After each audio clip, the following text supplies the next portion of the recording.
Il-ġenituri ta' Jean Paul Sofia bdew talba danni fil-qorti ċivili kontra l-perit u l-kuntratturi tal-proġett fejn bidhom spiċċa tilef ħajtu wara li waqa' l-bini.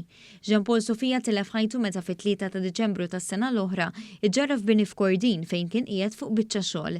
Il-Times of Malta rrapportat kif istqarrija tal-Fondazzjoni Daphne Caruana Galizja ingħataw dettalji dwar it-talba l-kumpens fejn intqal ukoll li l-każ infetaħ bl-appoġġ ta' numru ta' avukati. It-talbi għal danni morali u materjali li jista' jkun hemm.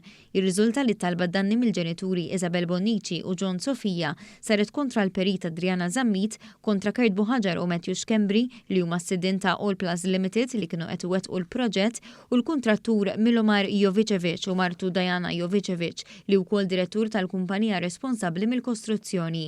Dwar il-każ diġà hemm kawża kriminali fejn l-istess 5 persuni huma akkużati bil-qtil involontarju ta' Jean Paul Sofia.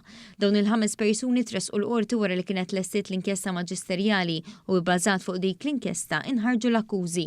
Fl-aħħar xhur għamlet ix-xogħol tagħha wkoll inkjesta pubblika li semmet diversi xhieda dwar dan il-każ u s-settur tal-kostruzzjoni u fix-xhur li ġejjin mistenni jkun ippubblikat ir-rapport tal-istess inkjesta pubblika.